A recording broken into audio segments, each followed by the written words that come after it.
প্রধান উপদেষ্টার সাথে বৈঠকে মোটেও সন্তুষ্ট নন বিএনপি। বেঁধে দেওয়া সময়ের মধ্যে নির্বাচন না দিলে কঠোর আন্দোলনের বার্তা। নির্বাচনের রোডম্যাপ নিয়ে প্রধান উপদেষ্টার সঙ্গে আলোচনায় বিএনপি মোটেও সন্তুষ্ট নয় বলে মন্তব্য করেছেন দলটির মহাসচিব মির্জা ফখরুল ইসলাম আলমগীর।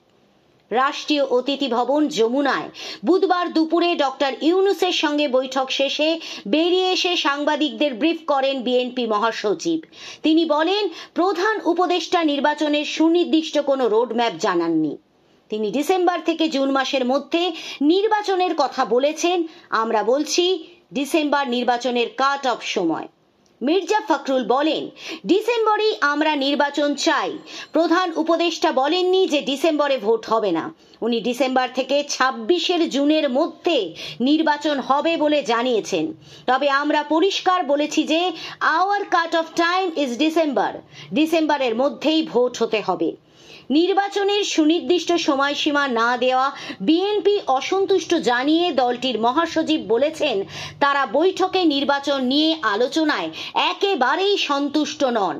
প্রধান উপদেষ্টা নির্বাচনের সুনির্দিষ্ট তারিখ না দেওয়ার পরিপ্রেক্ষিতে বিএনপির পরবর্তী অবস্থান সম্পর্কে জানতে চাইলে মির্জা ফখরুল বলেন, দল ও মিত্রদের সঙ্গে আলোচনা করে আমরা আবার আপনাদের সামনে আসব।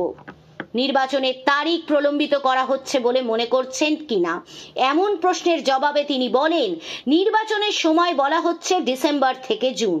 তিনি একথা বলেননি যে ডিসেম্বরে নির্বাচন হবে না, কিন্তু জুন পর্যন্ত সময় নিয়েছেন।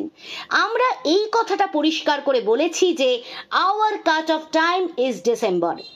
আগেরবার প্রধান উপদেষ্টার সঙ্গে বৈঠক শেষে আশ্বস্ত বিএনপি এবার কেন সন্তুষ্ট নয় জানতে চাইলে মির্জা ফখরুল বলেন, একই প্রশ্ন কেন অন্যভাবে নিচ্ছেন?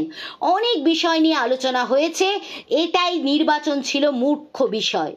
ফ্যাসিবাদী শাসনের জাতাকলে দীর্ঘদিন ধরে ক্ষমতার রাজনীতির বাইরে থাকা বিএনপি ডিসেম্বরে নির্বাচন চাওয়ার পাশাপাশি এ নিয়ে রোডম্যাপ চেয়ে আসছিল। এর মাঝেই ভোট নিয়ে তাদের বক্তব্য, সরকারের অবস্থান জানতে আজ প্রধান উপদেষ্টার সঙ্গে দেখা করতে যান বিএনপির শীর্ষস্থানীয় 8 নেতা।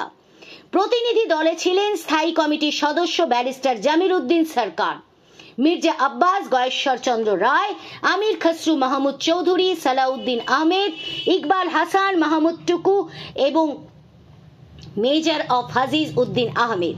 জানা গেছে বৈঠকে নির্বাচনী রোডম্যাপ ঘোষণা সহ বিভিন্ন বিষয় প্রধান উপদেষ্টার কাছে দাবি জানায় বিএনপি। দলটির শীর্ষ নেতারা মনে করছেন, নির্বাচন নিয়ে প্রধান উপদেষ্টা ও অন্যান্য উপদেষ্টাদের ভিন্নমতপূর্ণ বক্তব্যে ধোঁয়াশার সৃষ্টি হয়েছে। এই বিষয়ে প্রধান উপদেষ্টার কাছ থেকে তারা স্পষ্ট অবস্থান জানতে চান। আগে সরকারের পক্ষ থেকে বারবার বলা হয়েছে ডিসেম্বরের মধ্যে ভোট হবে, তবে সম্প্রতি ডক্টর ইউনূস একাধিকবার বলেছেন আগামী জাতীয় নির্বাচন চলতি বছরের ডিসেম্বর থেকে আগামী জুনের মধ্যে অনুষ্ঠিত হবে। তবে বিএনপি এ বক্তব্যে সন্তুষ্ট নয়। তাদের দাবি, নির্বাচনের নির্দিষ্ট সময়সীমা ও রোডম্যাপ প্রকাশ করতে হবে, অন্যথায় দলটি যুগপৎ আন্দোলনের শরিকদের নিয়ে আবারও মাঠের কর্মসূচিতে যেতে পারে। Nalchity post news desk.